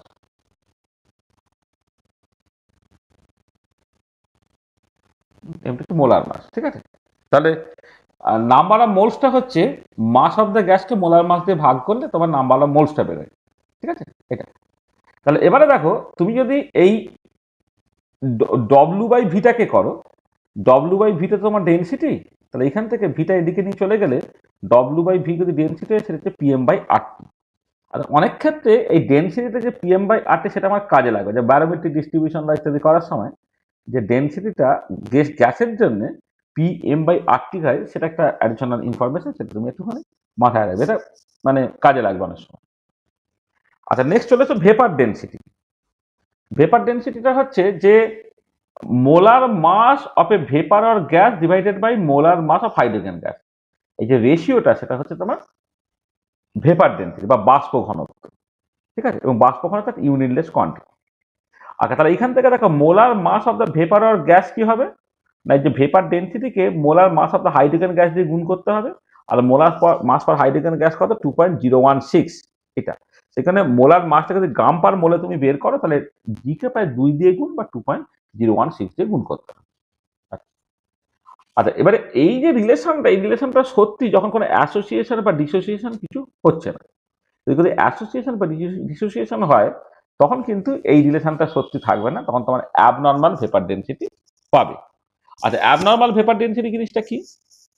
যেমন ধরো অ্যামোনিয়াম ক্লোরাইড বা PCl5 তারা যখন ডিসোসিয়েট করে তখন তোমার অ্যাবনর্মাল ভেপার ডেনসিটি পেতে হয়। ধর আমি বললাম এক্স হচ্ছে number of moles obtain from dissociation of 1 mole of the substance. যেমন PCl5 ভেঙে গিয়ে দুটো তোমার মলিকুল তৈরি করছে, একটা PCl এবং Cl2। তাহলে এই যে ভেঙে যাওয়ার পরে 1 মোল থেকে ক মোল তৈরি হচ্ছে, হ্যাঁ, সেটা হচ্ছে এক্স। আলফা ধরে নাও ডিগ্রি অফ ডিসোসিয়েশন। আর ডি প্রাইম যদি ভেপার ডেনসিটি অ্যাট ইকুইলিব্রিয়াম হয়, আর ডিটা হচ্ছে vapour density when there is no dissociation, সেটাকে ডি বা D0 তুমি লিখতে পারো। তখন আলফাটা হবে হচ্ছে D minus D prime by X minus one into D prime. D prime হচ্ছে এক্সপেরিমেন্টাল ভেপার ডেনসিটি, এটা এক্সপেরিমেন্টাল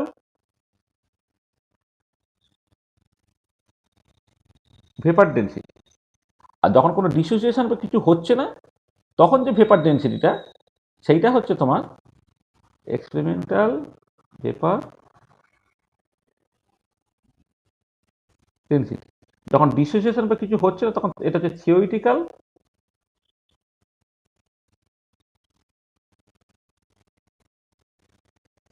ভেপার ডেনসিটি, ঠিক আছে।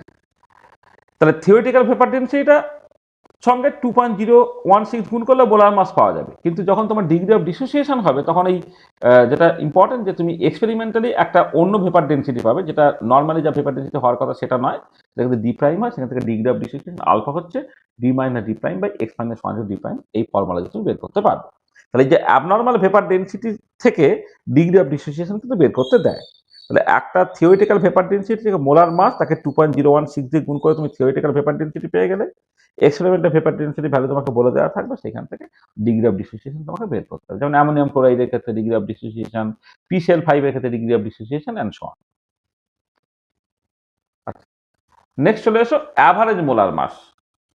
আসলে আমরা যখন একটা পিওর সাবস্টেন্স থাকে তার জন্য মোলার মাস বলি, কিন্তু অনেক সময় কি হয় যে কোনো একটা মিক্সচার আছে, ধরো এয়ার অ্যাজ ফর এক্সাম্পল একটা মিক্সচার আছে, সেক্ষেত্রে তোমার যখন ব্যারোমেট্রিক ডিস্ট্রিবিউশন ল আরো অনেক কিছু আছে সেসব করতে গিয়ে তোমাকে অ্যাভারেজ মোলার মাসটাকে ব্যবহার করতে হবে। তাহলে average molar mass by definition হচ্ছে সামেশন বাড়াই এক্সআই এমআই। এটা হচ্ছে যে যদি এমন হয় যে তোমার অনেকগুলো স্পিসিস আছে, প্রত্যেকের ইন্ডিভিজুয়াল মোল ফ্র্যাকশন থাকবে, তাহলে এক্সআইটা হবে হচ্ছে তোমার মোল ফ্র্যাকশন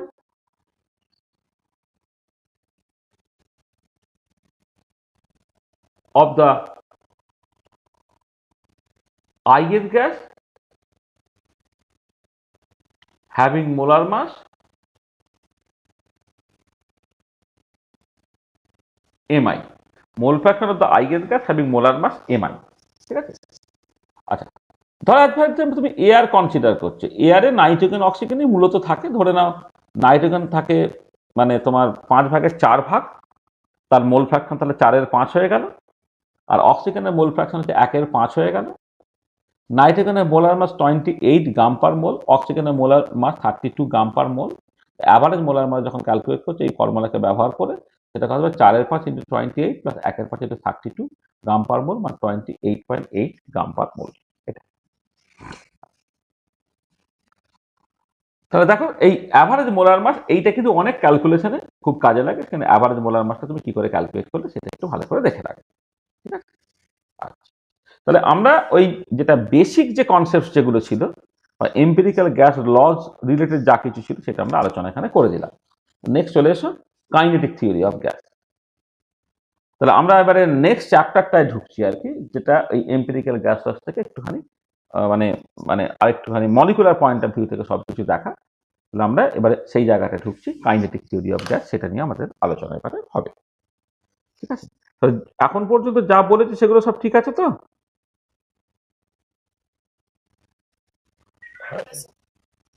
ঠিক আছে।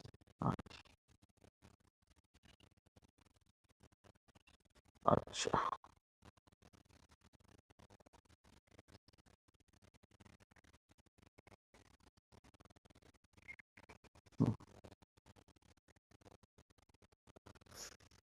চল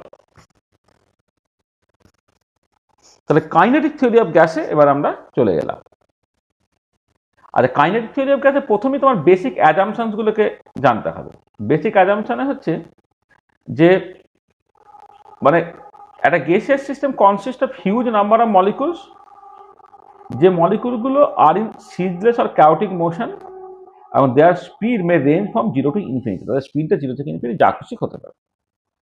আচ্ছা, এবারে কাইনেটিক থিওরি অফ গ্যাসে গ্যাস মলিকুলগুলোকে পয়েন্ট মাস ধরে নেওয়া হয়, অর্থাৎ তাদের ভলিউমটা নেগলিজিবলি স্মল এবং তাদের মধ্যে কোনো ইন্টারমলিকুলার ইন্টারাকশন নেই, নো ইন্টারমলিকুলার ইন্টারাকশন, সেখানে পোটেনশিয়াল এনার্জিটাকে 0 ধরে নিতে হয়।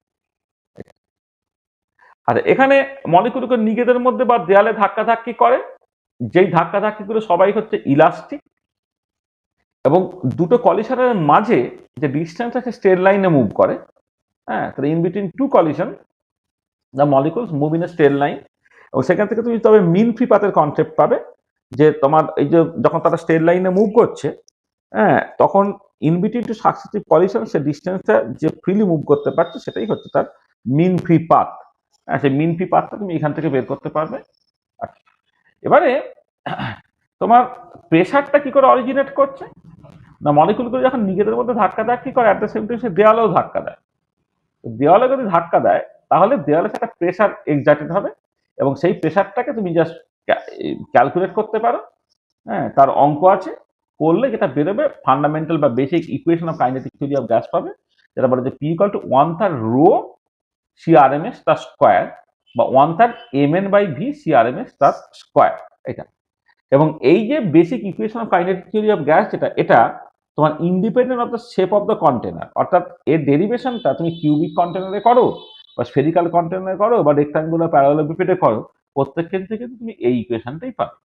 আচ্ছা, যেখানে এমটা হচ্ছে তোমার mass of a single molecule, mass of molar mass নয় কিন্তু mass of a single molecule, এটা মনে রাখবে। আর এনটা total number of molecules, total number of molecule. তাহলে এম যদি একটা মলিকুলের মাস হয় আর টোটাল এনটা যদি টোটাল নাম্বার অফ মলিকুলস হয়, তাহলে টোটাল মাসটা কত হয়ে যাবে, এম ইন্টু এন, তাকে ভলিউম দিয়ে ভাগ করলে তুমি ডেনসিটিটা পেয়ে যাবে। আর এখানে এই যে সিআরএমএসটা এটা পরে আমি ডিটেলে ভালো করে আলোচনা করছি, সেটা হচ্ছে root mean square speed, root mean square speed বা রুট মিন স্কোয়ার ভেলোসিটি, এটা সিআরএমএস এর রুট মিন স্কোয়ার ভেলোসিটি। এটা এটা তোমার পরে আমার average velocity, most probable velocity, RMS velocity detail আলোচনাটা আছে, আমি পরে এইটাকে আরেকটু আলোচনা করে দিচ্ছি। আচ্ছা, এবার at the same time kinetic থিওরির কাছে বেসিক অ্যাজাম্পশন যেটা হচ্ছে যে temperature is the manifestation of average kinetic energy. Temperature যদি টি হয় তাহলে অ্যাভারেজ কাইনেটিক এনার্জি হবে হচ্ছে 3/2 কেটি। সেইখান থেকে তুমি যা টেম্পারেচারটাকে বের করে ফেলতে পারবে, সেটা হচ্ছে অ্যাভারেজ কাইনেটিক এনার্জিকে তোমাকে just 2 into average kinetic energy বা 3 ইন্টু কেবি, সেইটা তোমার দিয়ে দেবে হচ্ছে টেম্পারেচার। মানে বুঝলি যে temperature is the manifestation average kinetic energy, তার মানে টেম্পারেচারটা proportional to average kinetic energy, তুমি এটা পরিষ্কার দেখতে পাচ্ছ। হ্যাঁ, এবারে টেম্পারেচার যদি জানা থাকে তাহলে অ্যাভারেজ কাইনেটিক এনার্জি এই 3/2 কেটি থেকে বের করে ফেলতে পারবে, বা অ্যাভারেজ কাইনেটিক এনার্জি না থাকলে সেখান থেকে যদি টেম্পারেচার বের করতে হয় তাহলে এই ফর্মুলা তুমি ব্যবহার করছে 2 into average kinetic energy divided by 3 K B, সেখান থেকে তুমি টেম্পারেচারটাকে পেয়ে যাচ্ছ। তাহলে pressure temperature kinetic theory of gas থেকে তুমি এভাবে বের করে ফেলতে পারবে। আচ্ছা, এবারে এম্পিরিক্যাল গ্যাস লস গুলো তুমি কিন্তু এই basic equation of kinetic gas থেকে তুমি ডিরাইভ করতে পারবে। ঠিক আছে। আর একটা গ্যাস যেটা কাইনেটিক থিওরি অফ গ্যাসের বেসিক পস্টুলেট বা বেসিক অ্যাজাম্পশনগুলো ওবে করে তাকে আইডিয়াল গ্যাস বলে। A gas that obeys the postulates of kinetic theory of gas is known as an ideal gas. ঠিক আছে। তাহলে এই যে তোমার কাইনেটিক থিওরি অফ গ্যাসের যে শুরুর যে চ্যাপ্টারটা, যেখানে মূলত পি মানে বেসিক অ্যাজাম্পশনস বা postulates of kinetic theory of gas সেগুলোকে বলে দিয়ে সেখান থেকে fundamental equation of kinetic theory of gas P equal to 1/3 rho C square সেটাকে ডিরাইভ করতে হয় এবং সেইখান থেকে এম্পিরিক্যাল গ্যাস লসগুলোকে বের করতে হয়। এবং ইন দ্য ওয়ে তুমি যখন এম্পিরিক্যাল গ্যাস লসের সঙ্গে এই ফান্ডামেন্টাল বা basic equation of kinetic theory of gas যখন মেশাবে সেখান থেকে অ্যাভারেজ কাইনেটিক এনার্জি কিনেটিক কেটি হিসেবে অটোমেটিক্যালি তোমার চলে আসবে। নেক্সট চলে এসো Maxwell speed or velocity distribution. আমি নেক্সট চ্যাপ্টারে চলে যাচ্ছি যেখানে ম্যাক্সওয়েল স্পিড বা ভেলোসিটি ডিস্ট্রিবিউশন নিয়ে কথাবার্তা বলা হচ্ছে। আচ্ছা, যেটা মোদ্দা কথা যেটা ম্যাক্সওয়েল স্পিড বা ভেলোসিটি ডিস্ট্রিবিউশন সেটা হচ্ছে এই যে আমরা যে বেসিক মানে কাইনেটিক থিওরি অফ গ্যাস যেটা বেসিক অ্যাজাম্পশন গুলো বললাম, সেখানে বললাম যে গ্যাস মলিকুলগুলো আর ইন সিজলেস আর chaotic মোশন, তাই তো? গ্যাস মলিকুলগুলোর মধ্যে একটা সিজলেস chaotic মোশন আছে এবং তাদের স্পিডটা 0 থেকে ইনফিনিটি যা খুশি হতে পারে। তাদের স্পিডটা 0 থেকে ইনফিনিটি যা খুশি হতে পারে। এবারে আমার পক্ষে সম্ভব না একটা মাইক্রোস্কোপিক গ্যাস মলিকুল তার স্পিডটাকে just time to time follow করা। সেখানে আমরা এটা অ্যাডমোস্ট করতে পারি যে কোন একটা সার্টেন স্পিড রেঞ্জের মধ্যে তার প্রবাবিলিটি বের করতে পারে, মানে what is the probability of finding particle having speed within the range C and C plus DC, এরকম একটা জিনিস আমি ক্যালকুলেট করতে পারি। আচ্ছা, এবার আমি প্রথমে একটা হাইপোথেটিক্যাল গ্যাস কনসিডার করলাম যে শুধুমাত্র ওয়ান ডাইমেনশনে মুভ করে। ওয়ান ডাইমেনশনে যদি মুভ করে তাহলে তুমি সেইখান থেকে ওয়ান ডাইমেনশনে ভেলোসিটি ডিস্ট্রিবিউশন পাবে, অর্থাৎ probability of finding molecules having X component of velocity within the range U and U plus DU. তার ফর্মুলাটা হচ্ছে PU DU equal to M by 2 pi KT to the power half E to the power minus M U square by 2 KT into DU. এখানে এমটা হচ্ছে mass of the single molecule, capital এমটা হচ্ছে molar মাস। আর sorry, এটাকে যে molar মাসের টার্মসে express করো তাহলে দেখো এইখানে একটা অ্যাভোগাড্রো নাম্বার দিয়ে গুণ করে দাও, এখানে একটা অ্যাভোগাড্রো নাম্বার দিয়ে গুণ, মানে উপর নিচে অ্যাভোগাড্রো নাম্বার দিয়ে গুণ করছো, এখানে উপর নিচে অ্যাভোগাড্রো নাম্বার দিয়ে তুমি গুণ করছো। গুণ করলে কি হবে, একটা মলিকুলের মাস তাকে অ্যাভোগাড্রো নাম্বার দিয়ে গুণ হয়ে গেলে মোলার মাস হয়ে গেল। বোলম্যান কনস্ট্যান্ট তাকে অ্যাভোগাড্রো নাম্বার দিয়ে গুণ করলে ইউনিভার্সাল গ্যাস কনস্ট্যান্ট হয়ে গেল। সিমিলারলি এখানেও তাই, স্মল এমটা ক্যাপিটাল এম হয়ে গেছে, স্মল কেটা ক্যাপিটাল আর হয়ে গেছে। নিউমেরিক্যাল প্রবলেম করার সময় দুটোর যে কোনো একটা ফর্মুলা তুমি ব্যবহার করবে। এখানে তাকে পরিষ্কারভাবে লেখা আছে এম হচ্ছে mass of a single molecule, capital এমটা হচ্ছে মোলার মাস, এবং ক্লিয়ারলি মোলার মাসটা হচ্ছে অ্যাভোগাড্রো কনস্ট্যান্টকে সিঙ্গেল মলিকুলের মাস দিয়ে তোমাকে গুণ করতে হবে, বা আরটা হচ্ছে অ্যাভোগাড্রো কনস্ট্যান্টকে বোলম্যান কনস্ট্যান্ট দিয়ে গুণ করতে হবে। করলে তোমার এই দুটো দেখবে আলটিমেটলি একই। ঠিক আছে।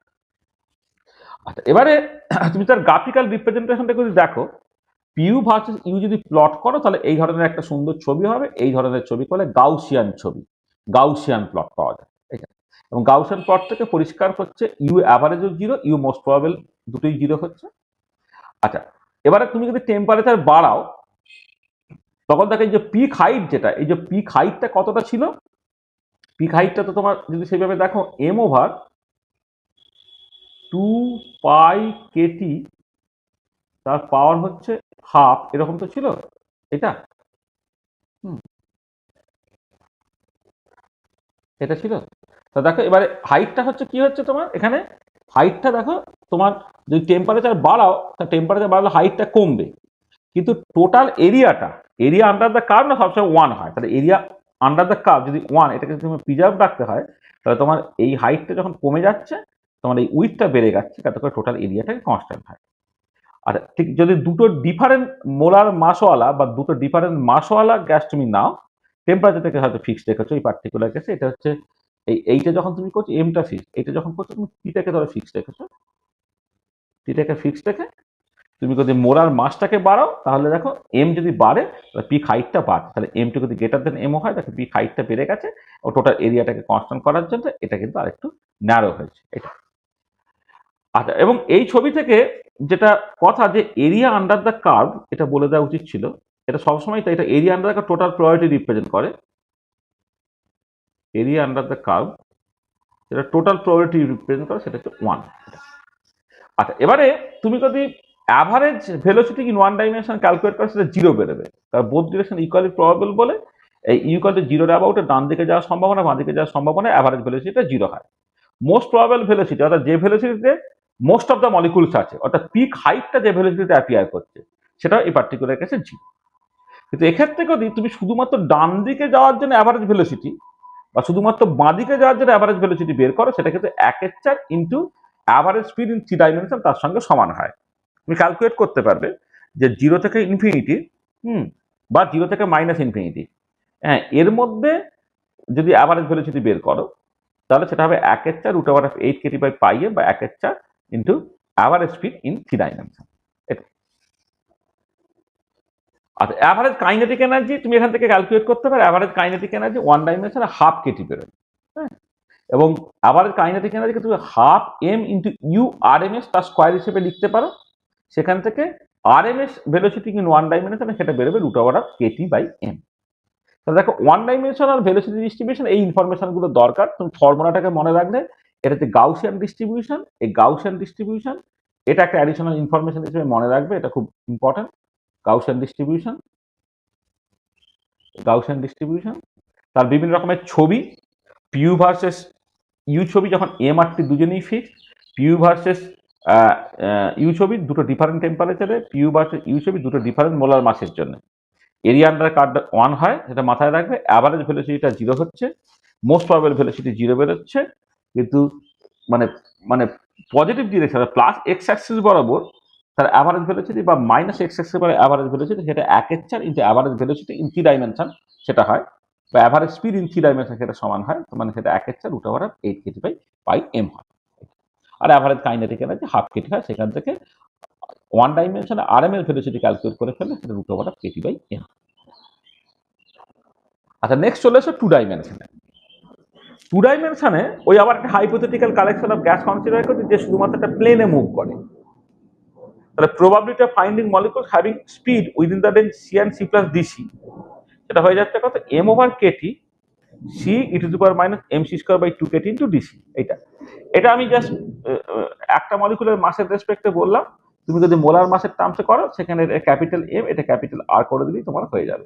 মানে এটাকে তুমি যদি চাও এরকম ভাবে লিখতে পারো যে ধরো পিসিডিসিটা এটা হচ্ছে capital M by RT C e⁻(mc²/2RT into DC, এরকম ভাবে তুমি লিখতে পারো। আচ্ছা, এবারে গ্রাফিক্যাল রিপ্রেজেন্টেশনটা কি হবে? যখন টি আর এম যখন ফিক্স করছো তাহলে একটা পলিনোমিয়াল পার্ট আছে, একটা এক্সপোনেনশিয়াল পার্ট আছে। তুমি জানো যখন স্পিডটা ছোট হয় তখন পলিনোমিয়াল পার্ট ডমিনেট করে, যখন স্পিডটা বড় হয় তখন এক্সপোনেনশিয়াল পার্ট ডমিনেট করে। আচ্ছা, স্পিডটা যখন ছোট তখন ওটা পিসিটা সি এর মতো যাচ্ছে বলে ওটা লিনিয়ারলি প্রথমে বাড়বে, ওটা ম্যাক্সিমামে পৌঁছে যখন এক্সপোনেনশিয়াল পার্ট ডমিনেট করতে আরম্ভ করবে তখন সেটা আবার এক্সপোনেনশিয়ালি কমতে থাকবে। তাহলে পিসি ভার্সেস সি প্লটটা খেয়াল রাখো, এই জায়গাটা লিনিয়ার, ম্যাক্সিমামে পৌঁছে তবে এক্সপোনেনশিয়ালি কমছে। এটা যদি দুটো ডিফারেন্ট টেম্পারেচারে করি তাহলে যেটা হচ্ছে, আর এখানে একটা বলি যে এই ছবি থেকে পরিষ্কার একটা পার্টিকুলার স্পিডে তোমার পিসিটা ম্যাক্সিমাম হচ্ছে মোস্ট প্রবাবল স্পিড, এবং সেই মোস্ট প্রবাবল স্পিডটা তুমি ক্যালকুলেট করতে পারো √kT/2m হয়। আর 2 ডাইমেনশনে অ্যাভারেজ স্পিডটা 0 নয়, অ্যাভারেজ স্পিড ক্যালকুলেট সেটা √πkT/2m হয়। আচ্ছা, এবারে যখন তোমার টেম্পারেচার বাড়ানো হচ্ছে এমটাকে ফিক্স রেখে তখন মোস্ট প্রবাবল স্পিডটা দেখো বেড়ে যাচ্ছে, কিন্তু হাইটটা কমে যেতে বাধ্য, কারণ টোটাল এরিয়াটাকে কনস্ট্যান্ট রাখতে হবে। সেই জন্য কি হলো দেখো, এইখানে যখন দুটো ডিফারেন্ট টেম্পারেচার তুমি দেখছো তখন যখন লোয়ার টেম্পারেচার ছিল তখন জাস্ট তোমার মোস্ট প্রবাবল স্পিডটা ছিল বা পিক হাইটটা যে পজিশনে ছিল, তখন টেম্পারেচার বাড়িয়ে দেওয়া হলো তখন পিক পজিশনটা দেখো তোমার সরে গেল, পিক পজিশনটা সরে গেল, তার মোস্ট প্রবাবল স্পিডটা কিন্তু সরে যাচ্ছে আর হাইটটা কিন্তু কমে যাচ্ছে, কারণ টোটাল এরিয়াটা সেটাকে কনস্ট্যান্ট রাখতে হবে। এবার টেম্পারেচার কনস্ট্যান্ট রেখে দুটো ডিফারেন্ট মাসে যদি আমি দেখি, তো এইটা হচ্ছে m1 মাস, মাসটা যখন বাড়ানো হলো আরো পিকড হয়ে যাচ্ছে জিনিসটাকে, হ্যাঁ, মানে আরো এটা পিকড হয়ে যাচ্ছে। মানে তুমি যদি ধরো হিলিয়ামের সঙ্গে অক্সিজেন কম্পেয়ার করো তাহলে হিলিয়ামের হচ্ছে এই ছবিটা হিলিয়ামের ছবি, আর এই যে ছবিটা সেটা হচ্ছে তোমার অক্সিজেনের ছবি। যত মাস বেশি হবে তত তোমার ওটা পিকড হয়ে যাবে। এটা 2 ডাইমেনশন অ্যাভারেজ কাইনেটিক এনার্জি তোমার কেটি হয়, সেটা যদি ½ m CRMS স্কোয়ারের সঙ্গে সমান করে সেখানে CRMS ভ্যালুটা হচ্ছে √2kT/m হয়। √2kt/m বা √2RT/m, এগুলো মানে এগুলো খুব স্বাভাবিক, মানে এইটা লেখাও যায়, এইটা লেখাও তাই, RT/M, বা এক্ষেত্রে তাই √2kt/m লেখাও যায় বা √2RT/M সেটাও যায়। মানে নিউমেরিক্যাল প্রবলেম করতে গেলে এই √2RT/m দিয়ে করাটাই সুবিধা আর কি। এখানে সি মানে অ্যাভারেজ স্পিড, মোস্ট প্রবাবিলিটি, প্রত্যেক ক্ষেত্রেই তাই। এই যে k/m গুলোকে R/M, এখানে k/m থেকে R/M এইভাবে তুমি লিখতে পারো। তা 2 ডাইমেনশন স্পিড ডিস্ট্রিবিউশন এই ইনফরমেশন গুলো তোমার জাস্ট দরকার। 3 ডাইমেনশনটাই মেন, যেটা মানে 3 ডাইমেনশনাল স্পিড ডিস্ট্রিবিউশনটা, মানে এটা নেচারে তো গ্যাস মলিকিউলগুলো 3 ডাইমেনশনে মুভ করে, কিন্তু এটাই হচ্ছে মোস্ট ইম্পর্টেন্ট। এটা হচ্ছে probability of finding molecules having speed within the range c and c+dc। এটা পিসিডিসিটা হচ্ছে 4πm/2πk⁵ c²e⁻mc²/2k⁻dc। এটা ওই একই রকম ভাবে m/k এর বদলে M/R এইভাবে লিখতে পারতে, আগেরগুলো যেভাবে লিখেছি এখানেও সেরকম ভাবে লিখতে পারবে তুমি। আর এক্ষেত্রে দেখো এই পলিনোমিয়াল পার্ট আছে, এক্সপোনেনশিয়াল পার্ট আছে, কিন্তু পলিনোমিয়াল পার্টটা c² মতো, যেখানে পিসি ভার্সেস সি প্লট করলে প্রথম দিকটা c² মতো যাচ্ছে, প্যারাবোলিক্যালি যাচ্ছে, একটা ম্যাক্সিমামে পৌঁছাচ্ছে, তারপর এক্সপোনেনশিয়াল যখন ডমিনেট করছে সেই মতো করে এক্সপোনেনশিয়ালি তোমার কমে যাচ্ছে। ঠিক হলো। আর এবারে দেখো তাহলে তোমার যদি করো মানে মাসটাকে ফিক্সড থেকে টেম্পারেচার যদি বাড়াও, আচ্ছা, আর তুমি এইটার জন্য কতগুলো ডেটা ক্যালকুলেট করতে পারে। আবার স্পিড ক্যালকুলেট করবে √8kt/m হবে, বা √ জায়গা আছে বলে বলছি 8RT/M। 1 সেকেন্ড ধরো তো।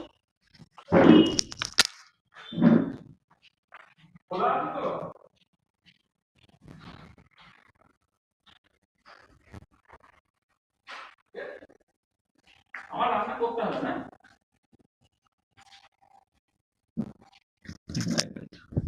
হ্যাঁ, আচ্ছা, অ্যাভারেজ স্পিডটা 3 ডাইমেনশনে √8kt/m বা √8RT/M হয়।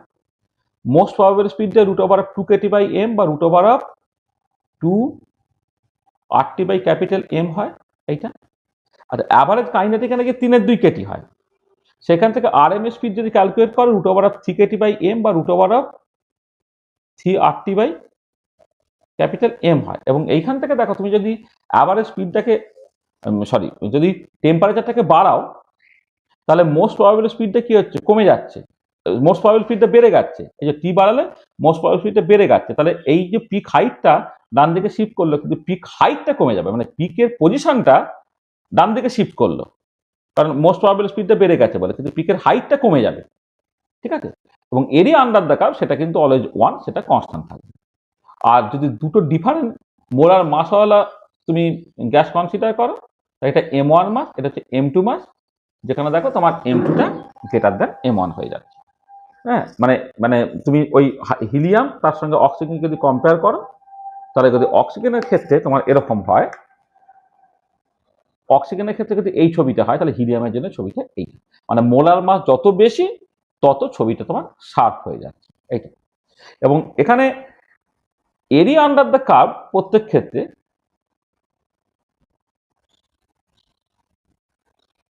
এরিয়া আন্ডার দ্য কার্ভ সেটা কিন্তু অলওয়েজ 1 কনস্ট্যান্ট। এখানেও লেখা উচিত ছিল, এখানেও তোমার কিন্তু এরিয়া আন্ডার দ্য কার্ভ প্রত্যেক ক্ষেত্রে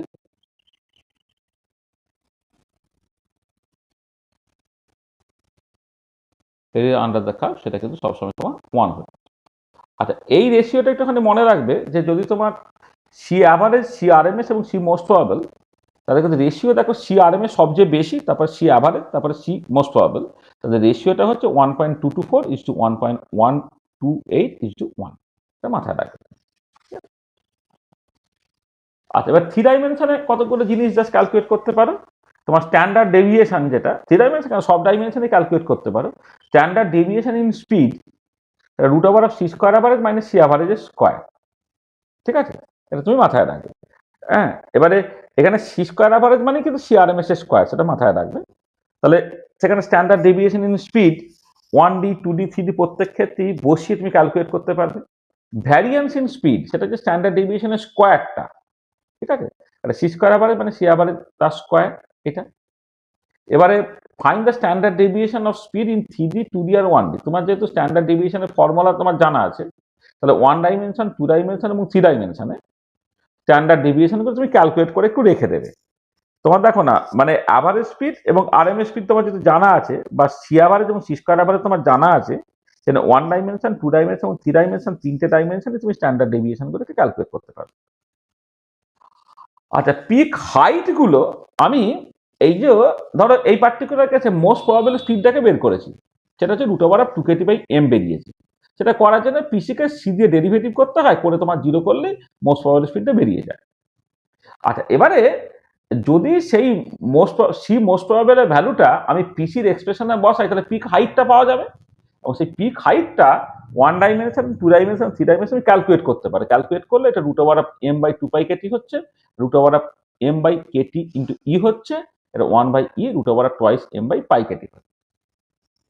আচ্ছা, এবারে 3 ডাইমেনশনে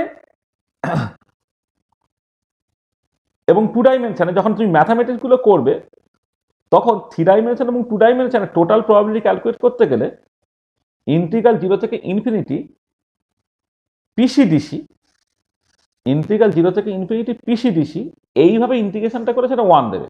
মানে আমি যেটা বলতে চাইছি, লিমিটটা 3 ডাইমেনশনে এবং 2 ডাইমেনশনে 0 থেকে ইনফিনিটি হবে, কিন্তু 1 ডাইমেনশনে লিমিটটা কিন্তু -∞ থেকে +∞ হবে।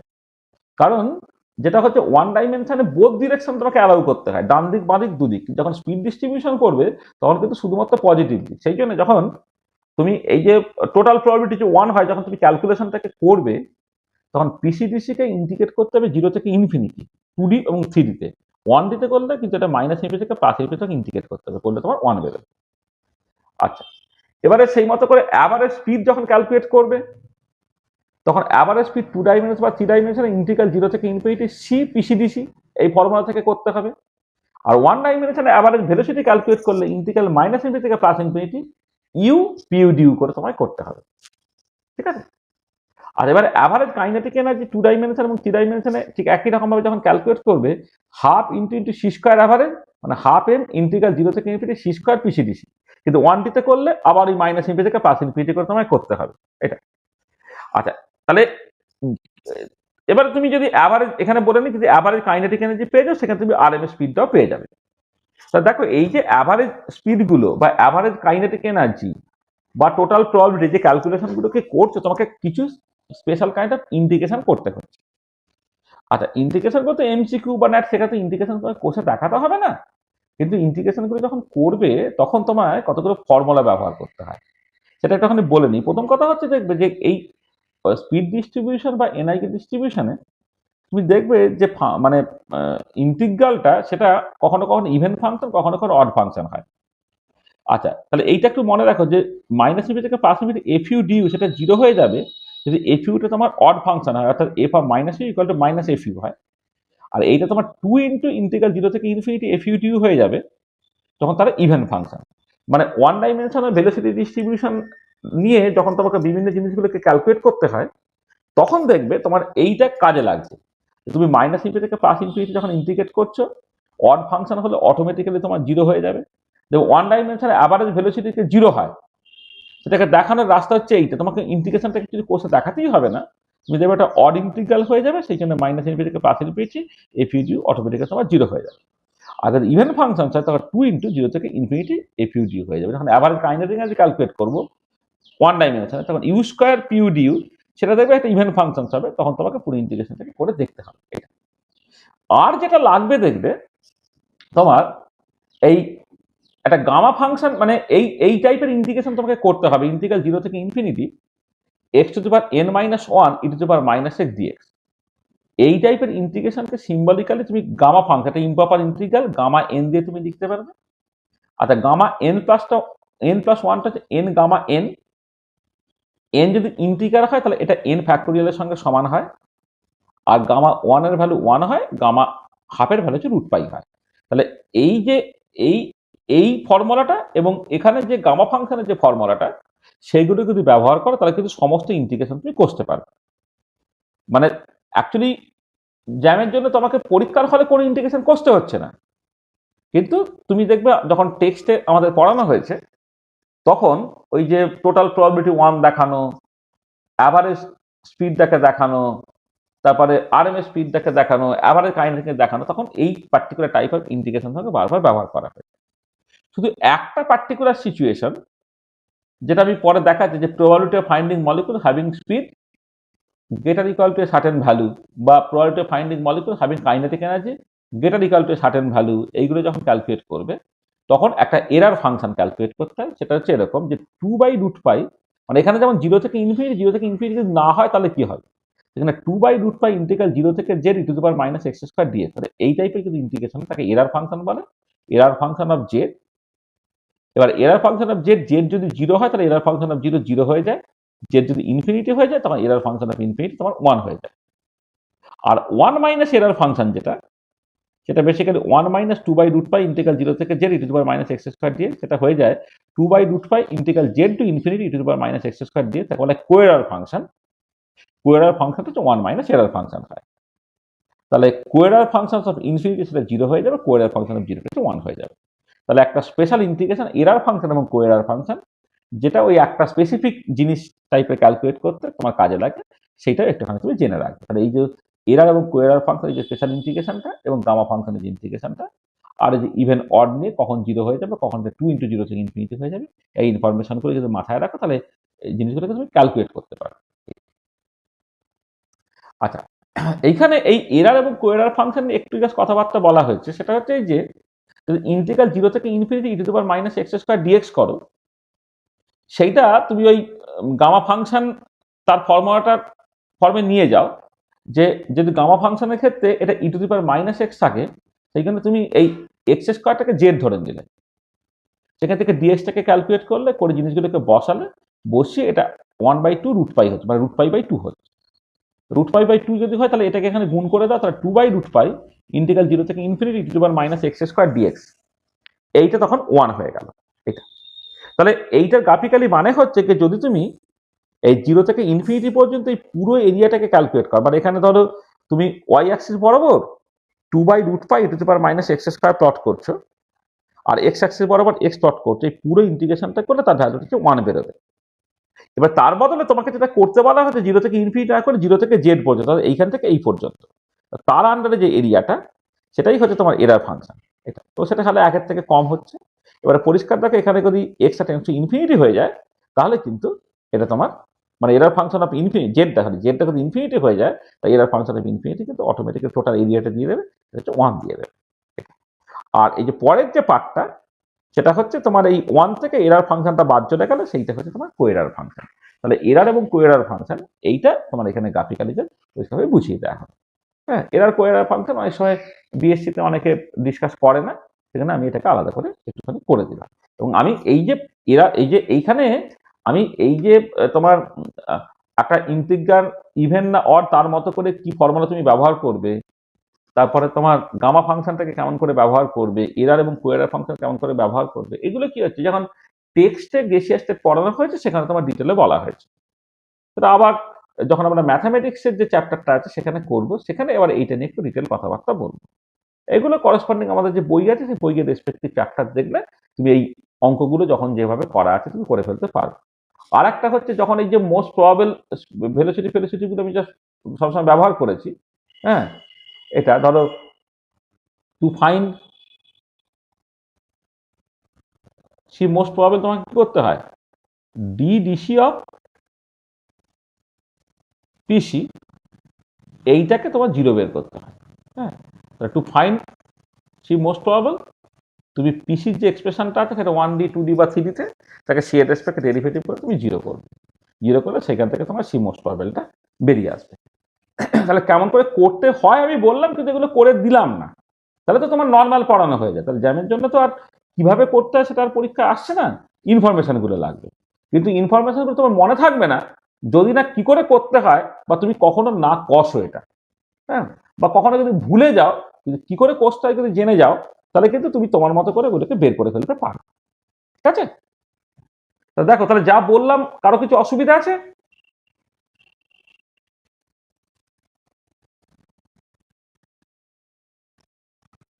হ্যাঁ স্যার। ঠিক আছে, একটু ভালো করে কিন্তু পড়তে হবে। দেখো, তাহলে আমি এই যে জিনিসগুলোকে সামারাইজ করে দিলাম, তার ডিটেলিংটার জন্য আমি আমাদের বইয়ের যেটা ফিজিক্যাল কেমিস্ট্রি কনসেপশন মানে ভলিউম 1, তার চ্যাপ্টার 4, 5, 6, 7, এই 4, 5, 6, 7 এই 4টে চ্যাপ্টার আমি কভার করে পুরো জিনিসটাকে 1 ঘন্টার মধ্যে সামারাইজ করে দিলাম। ঠিক আছে, তাহলে এই সামারাইজ এটা আমি পিডিএফ ভিডিও পাঠিয়ে দেবো। তাহলে এইটা একবার ভালো করে দেখে নেবে, করে করসপন্ডিং বইটা থেকে একবার যদি পড়া ছিল বা ক্লাস নোটটা থেকে তুমি একবার একটা ডিটেলিং এর ভেতরটা একবার দেখে নেবে। ঠিক আছে, তাহলে আমরা বললাম যে 3টে ক্লাসে আমরা গেসিয়াস স্টেটটাকে করব। ফার্স্ট ক্লাসে কতটুকু করলাম তুমি দেখতেই পাচ্ছ। সেকেন্ড ক্লাসে আমরা যেটা করবো, ম্যাক্সওয়েল কাইনেটিক এনার্জি ডিস্ট্রিবিউশন করব, ইকুইপার্টিশন প্রিন্সিপাল করব, আর application of kinetic theory of গ্যাসের মধ্যে binary collision frequency, mean free path, wall collision frequency, elasticity, infusion, viscosity, এইগুলোকে দেখব।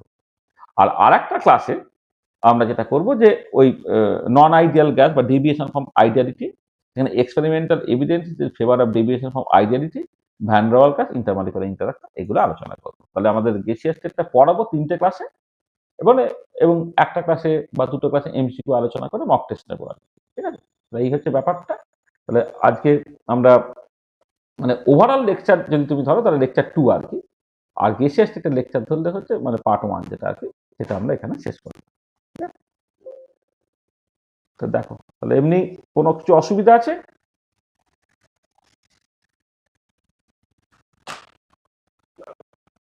ঠিক আছে তো?